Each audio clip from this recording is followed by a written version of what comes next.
Active and passive.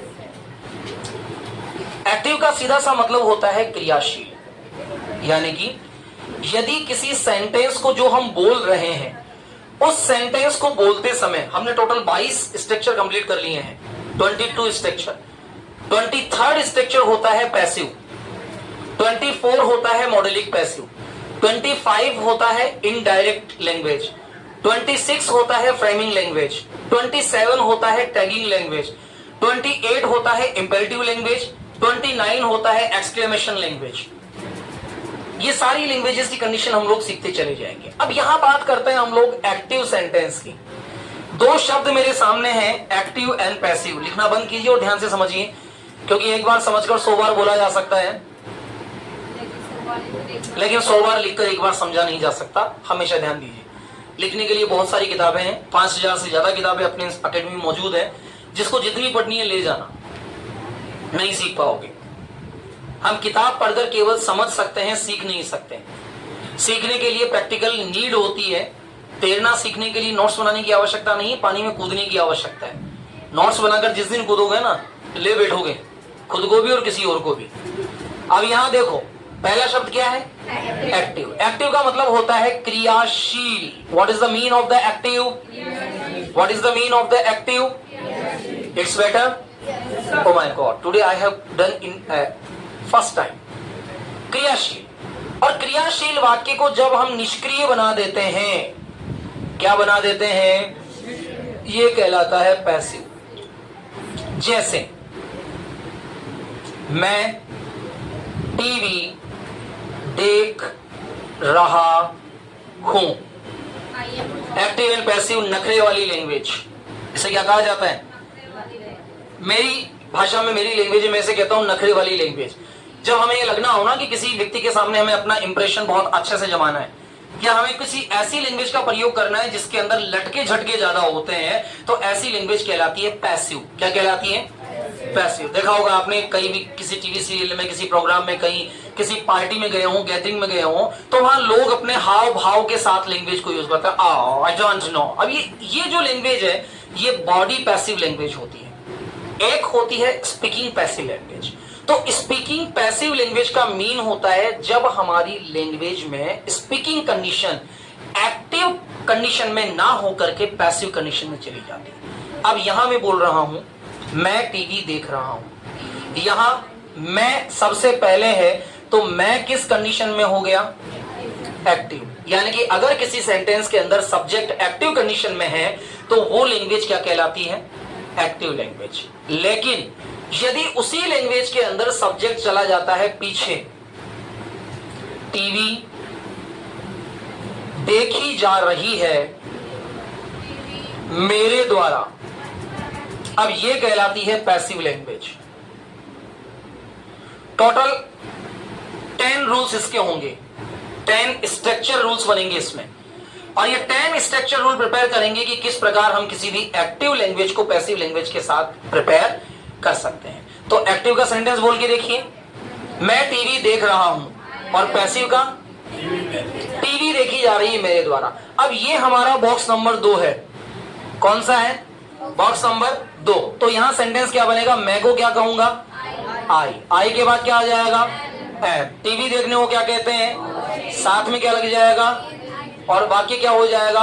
I am watching TV. यानी कि इसका स्ट्रक्चर हो गया subject, helping verb, main verb और object. Subject, helping verb, main verb और ऑब्जेक्ट। अब जब इसको पैसिव लैंग्वेज के अंदर जोड़ा जाएगा, या जब इसको पैसिव कंस्ट्रक्शन में बदला जाएगा, तो इसमें सबसे पहले हमें क्या बोलना होगा? तो सबसे पहले क्या बोलूंगा? ऑब्जेक्ट प्लस हेल्पिंग वर्ब के बाद बी के बाद वर्ब की, बी के बाद वर्ब की, साथ में प्लस में object plus helping verb, be plus verb की third form by plus subject. अब इसको ऐड करते हैं। सबसे पहले क्या लिखूं मैं? ऑब्जेक्ट। तो ऑब्जेक्ट क्या है मेरे पास? टीवी। अब हेल्पिंग वर्ब टीवी के अकॉर्डिंग आएगी, मेरे अकॉर्डिंग नहीं आएगी। तो टीवी सिंगुलर है प्लूरल है, तो क्या लगा दूं? इज। अब मुझे क्या लिखना है? बी। इसकी फॉर्म क्या है? आईएनजी। तो इसकी फॉर्म भी क्या हो जाएगी? तो बी का क्या हो जाएगा? बी। टीवी इज बीइंग, अब क्या बचा, वॉच, कौन सी फॉर्म बनानी है, थर्ड फॉर्म, तो क्या बन जाएगी, वॉच्ड। अब साथ में क्या हो जाएगा, बाय। अब आई तो सब्जेक्ट है, तो आई का ऑब्जेक्ट क्या हो जाता है, मी, तो इसका ऑब्जेक्ट क्या बन जाएगा, मी। अब इस लैंग्वेज को बोल के देखिए, TV is being watched by me. अब दोनों शब्दों का डिफरेंस देखिए। पहला शब्द जब बोल रहे हैं तो आपको किसी एक्टिव कंडीशन की नीड नहीं है, आई एम वॉचिंग टीवी। आप इसको चाह कर भी स्पेशल कैटेगरी में नहीं बोल सकते, बोलकर देख लो, मैं टीवी देख रहा हूं, थोड़े नखरे के साथ बोलो तो भी वाक्य वही रहेगा, ठीक है। अब इसको पैसिव में बोलकर देखो, TV is being watched by me, शब्द वही है, वाक्य वही है, अर्थ वही है, लेकिन बोलने का तरीका परिवर्तित हो गया। मैं कह रहा हूं I am watching TV, impression नहीं हो रहा है। अब मैं कह रहा हूं TV is being watched by me, TV is being watched by me. अब ये इंप्रेसिव लैंग्वेज के साथ हो गया। तो पैसिव लैंग्वेज का प्रयोग किया जाता है जब हम किसी वाक्य को बढ़ा चढ़ाकर इंप्रेशन के साथ बताना चाहते हैं, तो मैं कहूंगा TV is being watched by me. अब बात करते हैं पहले सेंटेंस की। पहला बॉक्स हमारा क्या है, समझ में आ गया ना, ये किस किस के समझ में नहीं आया, देखो एक्टिव का हमारा रूल रहेगा subject plus helping verb plus main verb plus object. ये किसका रूल रहेगा, एक्टिव का। यानी कि अगर हमें सेंटेंस को एक्टिव कंडीशन में बनाना है तो एक्टिव कंडीशन में बनाने के लिए हम इस रूल के अकॉर्डिंग अपने सेंटेंस को प्रिपेयर करेंगे। एक बार रिपीट करके देख लीजिए, स्ट्रक्चर क्या बन रहा है इसका, subject plus helping verb plus main verb plus object. अब मुझे इसका पैसिव बनाना है तो सबसे पहले मुझे क्या लेना होगा, object. What I should take at first, object, और ये मैंने यहां लिख दिया है ऑब्जेक्ट। अब पहला क्या आ गया, ऑब्जेक्ट। ऑब्जेक्ट के बाद क्या आ जाएगी, हेल्पिंग वर्ब के बाद क्या आ जाएगा, बी के बाद वर्ब की थर्ड फॉर्म के बाद बाय के बाद सब्जेक्ट। अच्छा देखो इसमें होता क्या है कि जो एक्टिव में पहले होता है वो पैसिव में लास्ट में चला जाता है, जो एक्टिव में पहले होगा वो पैसिव में कहां चला जाएगा, लास्ट में चला जाएगा। अच्छा किसी शादी में गए हो, शादी में गए हो, सब गए ना शादी में, तो जब भी आप किसी शादी में जाते हैं तो सबसे पहले कौन जाता है, दूल्हा। सबसे आगे किसकी गाड़ी आती है, दूल्हे की गाड़ी आती है, और सबसे लास्ट में किसकी बस जाती है, बारातियों की। कोई रह गया हो गिना चुना तो उसको लेकर आ जाए, तो ये बाराती। अब यहां ध्यान दीजिए, सब्जेक्ट कौन है, दूल्हा, और ऑब्जेक्ट कौन है, सब्जेक्ट कौन है, दूल्हा, और ऑब्जेक्ट कौन है। अब जैसे ही वहां पहुंचते हैं, वहां पहुंचने के बाद नाश्ता आपको दिया जाता है, डिनर के लिए इनवाइट किया जाता है। अब सबसे पहले धक्का किसको मारा जाता है, सबसे पहले किसको धक्का मारा जाएगा, और सबसे अंत में कौन आएगा, सुबह आएगा, लाड़ी को लेकर, दुल्हन को लेकर सुबह आएगा, आएगा ना। तो जो सबसे पहले एक्टिव में होगा वो सबसे लास्ट में चला जाएगा, और जो सबसे लास्ट में एक्टिव में होगा वो सबसे पहले आ जाएगा। तो सब्जेक्ट अगर सबसे पहले है तो ऑब्जेक्ट सबसे पहले आ जाएगा, और ऑब्जेक्ट अगर सबसे लास्ट में है तो सब्जेक्ट सबसे पहले आ जाएगा। मतलब यहां अगर सब्जेक्ट है तो सब्जेक्ट यहां जाना है, यहां ऑब्जेक्ट है तो यहां ऑब्जेक्ट आना है। क्लियर हो गया। अब इसका पहला स्ट्रक्चर बनाकर देखते हैं कि क्या हम इसके पहले स्ट्रक्चर से कंप्लीट कर पाते हैं। 8 स्ट्रक्चर, 800 सेंटेंस और हमारी लैंग्वेज क्लियर। पहला, subject plus MV first plus S oblique E S plus object. Which box is this, box number first, box number first. चलो चेंज करते हैं, object plus is am are plus V third plus by plus subject. यानी कि सबसे पहले object, उसके बाद क्या बोलना है, इज एम आर, उसके बाद क्या बोलना है, वर्ब की थर्ड फॉर्म, उसके बाद क्या बोलना है, बाय, और एट लास्ट क्या बोलना है, सब्जेक्ट। ध्यान से दीजिएगा, देखिएगा, और टेंशन मत लीजिएगा। ऐसा नहीं कि मुझे आज ही सारा समझ आ जाएगा, एक दिन लग सकता है, 2 दिन लग सकता है, but not have the tension in the mind. ये सोचिए कि आज नहीं तो कल मैं और अच्छा करूंगा, और अगर मैं आज ही अच्छा कर लेता हूं इट इज द बेस्ट। अब यहां आ जाइए, ऑब्जेक्ट। मेरा वाक्य है she plays hockey. I eat a mango. My mother cooks food. He prepares tea. बाउंडेशन नहीं कि बोलना है, लेकिन सीखना चाहिए. अगर कभी नीड पड़े हमें कि पैसिव लैंग्वेज बोलनी है, क्योंकि अक्सर पैसिव लैंग्वेज का यूज किया जाता है अब्रॉड कंट्रीज. जब आप बाहर जाते हैं, कभी पुष्कर घूमने जाओ, तो जितने भी अंग्रेज मिलेंगे ना, सब पैसिव बोलते हुए मिलेंगे तुम्हें. फिर मालूम पड़ता है कि सर हम तो समझ में नहीं आ रहा. समझ में क्यों आएगा? वो बोल ही पैसिव रहे, हम सीख ही एक्टिव रहे. सीख क्या रहे? एक्टिव रहे. वो बोल क्या रहे? पैसिव बोल रहे. अब हमें तो कुछ नहीं पड़ा, हमारे तो फीस ही फालतू गई. समझना जरूरी है. आज की जनरेशन बहुत एक्टिव होती है. शी प्लेज हॉकी, कौन सा बॉक्स है? आई ईट ए मैंगो, कौन सा बॉक्स है? माई मदर कुक्स फूड, कौन सा बॉक्स है? ही प्रिपेयर्स टी, कौन सा बॉक्स है?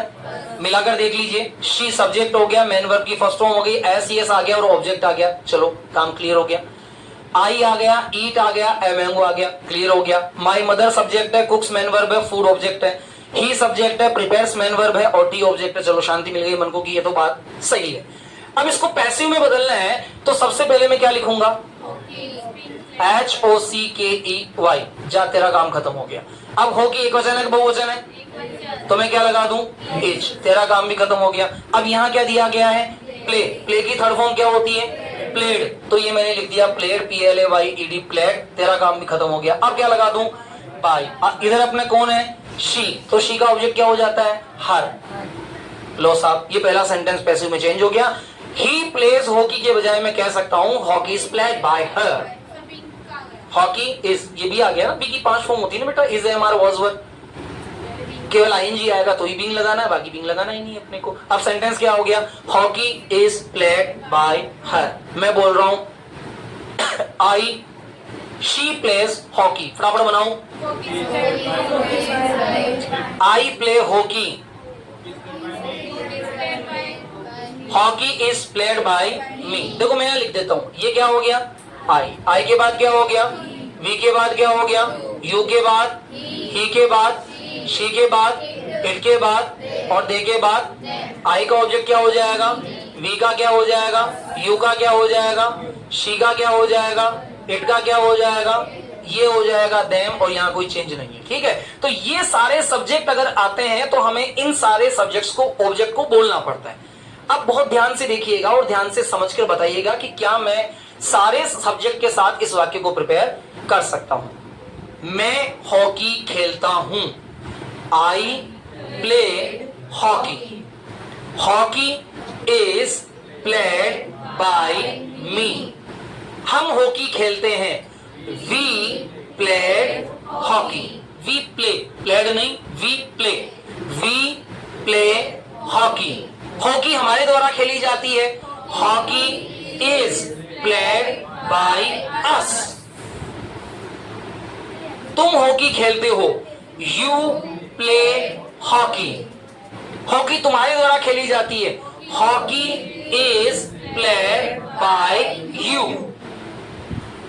वह हॉकी खेलता है. He plays.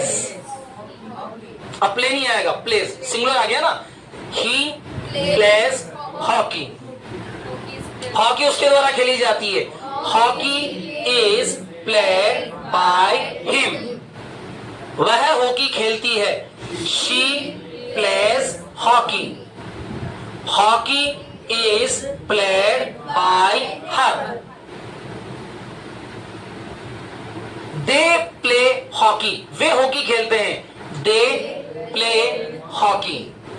Hockey is played bye them. I eat a mango. A mango is eaten by me. A mango is eaten by me. We eat a mango. A mango is eaten by us. You eat a mango. A mango is eaten by you. a mango is eaten by him. She eat a mango is, समझ में आ गया? अब मैंने यहां दो गलतियां की, बताओ कहां कहां मैंने मिस्टेक की, पहचानो फटाफट। वेल डन, मैंने ही के साथ ईट बोला और शी के साथ भी ईट बोला, जबकि यहां वाक्य क्या होना चाहिए था। अब आप इसको उस समय क्यों नहीं पकड़ पाए? क्योंकि आपका माइंड जो था ना वो एक्टिव में था ही नहीं। आपका माइंड कहां था?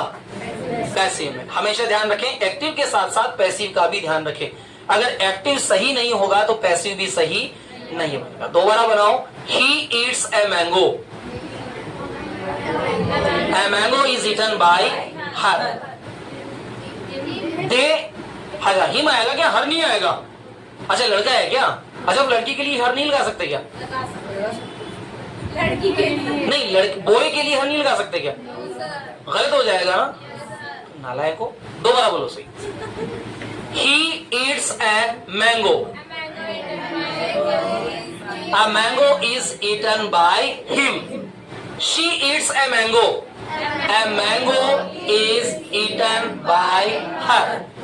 They eat a mango is eaten by them. चलिए आगे आते हैं। My mother cooks food, बिल्कुल सही है, मेरी माँ खाना बनाती है। तो मेरा सेंटेंस है my mother cooks food। Change करो, मुझे नहीं आता है। food is cooked by my mother. Well done. Food is cooked by my mother. Food is cooked by my mother. He prepares tea. वह चाय बनाता है। Tea is prepared by him.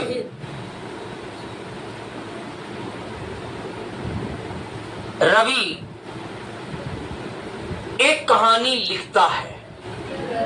Ravi writes a story. A story is written by Ravi. माँ मेहमानों के लिए चाय बनाती है। अब एक एक शब्द आगे बढ़ाएंगे। अब मैंने डबल ऑब्जेक्ट ऐड कर दिया, मेहमानों के लिए, फॉर द गेस्ट। अब कंफ्यूज मत होना, माँ मेहमानों के लिए चाय बनाती है। My mother prepares T for the guest. अब इसका पैसिव क्या बनेगा? T is prepared by my mother for the guest. जो अदर ऑब्जेक्ट है वो हमेशा अदर ही रहेगा। अब मैं इसमें ऐड कर देता हूं, she plays hockey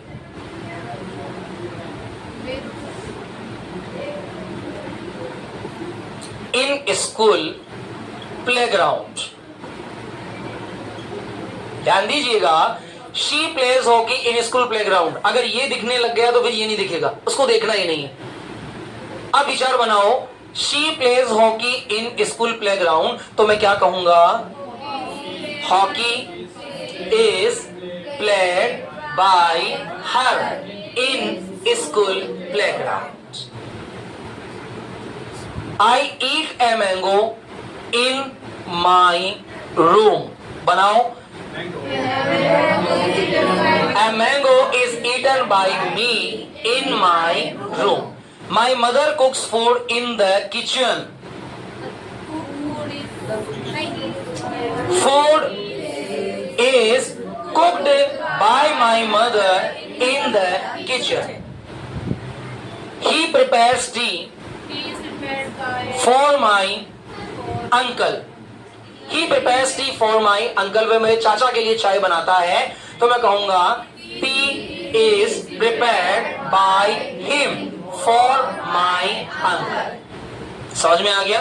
Write in your copy STR1. अब इसके 20 सेंटेंसेस हमको प्रिपेयर करने हैं अभी के अभी। STR1 यानी कि स्ट्रक्चर 1। और कौन सा स्ट्रक्चर बनाइए? 22.1 22.1 22वां स्ट्रक्चर चल रहा है ना।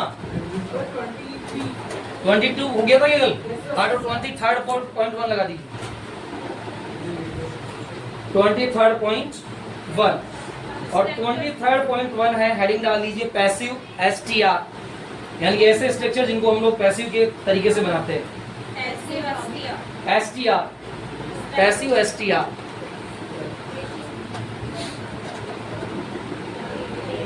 लिखिए नंबर 1, जैसा लिखवाया जा रहा है वैसे लिखते रहिए फटाफट से, उसके बाद समझ में आना शुरू हो जाएगा। सब्जेक्ट प्लस, जिनको याद है वो बॉक्स फर्स्ट का रूल लिख दीजिए ऊपर फटाफट से। Subject plus MB first, subject plus MB first, S oblique E S, subject plus MB first, S oblique E S plus object. नीचे लिखिए passive, P A double S I V E, passive. और passive में डालिए object plus is am are, object plus is am are plus V third, object plus is am are plus V third plus by plus subject. Sir but क्या ING आएगा हमको B लगाना है। दूसरे में लगेगा, अभी तो पहला स्टेज चल रहा है ना, सारे बॉक्स के स्टेज का सीखेंगे हम लोग, ऐसा थोड़ी कि एक का सीखेंगे। सर आपने पहले बी का बताया ना। जितने भी बॉक्सेज है सबके स्ट्रक्चर सीखेंगे। Have not worry in your mind.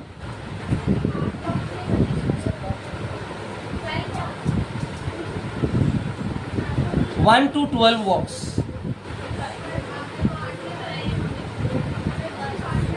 Prepare 8 के ही होंगे, ओनली 8 के ही प्रिपेयर होते हैं, बाकी 4 नहीं होते हैं। यानी कि present perfect continuous, past perfect continuous, future continuous और फ्यूचर परफेक्ट कंटिन्यूअस इनके पैसिव नहीं होते हैं। नहीं क्यों होते हैं? क्योंकि इनके लिए हेल्पिंग वर्ब बचती ही नहीं है। Right in your copy examples. Active मैं लिखवा रहा हूँ, पैसिव आप बनाएंगे। नंबर 1 लिखिए।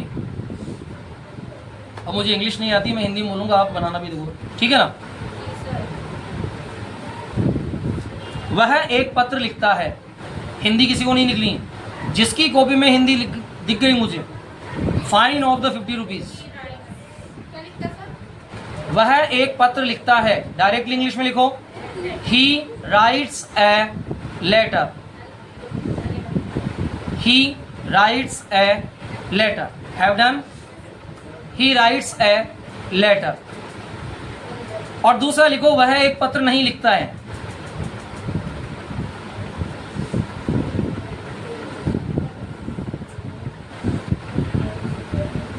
he does not write a letter, he does not write a letter। अब करना कुछ नहीं है, डज के साथ नोट लगाया तो इच के साथ नोट लगा देना, बात वही है, ज़्यादा परेशान होने वाली आवश्यकता नहीं है।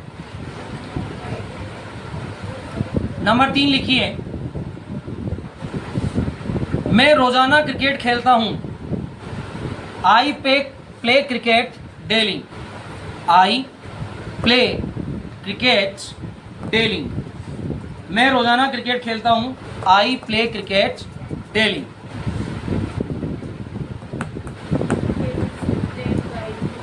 नेक्स्ट लिखिए, माँ रोजाना हमारे लिए खाना बनाती है, my mother कुक्स food daily for us, my mother कुक्स food daily for us. मैंने कहा था यदि आप आगे वाला देखोगे तो पहले वाला गड़बड़ कर दोगे। माई मदर कुक्स फूड इतना ही तो देखना है, जो हमारा स्ट्रक्चर है उसी को देखना है, बाकी तो जैसा है वैसा ही लिख देना है, वैसा ही बोल देना है। और लास्ट सेंटेंस लिखिए, मेरे पिता बगीचे में अखबार पढ़ते हैं, my father reads newspaper in the garden, my father reads newspaper in the garden.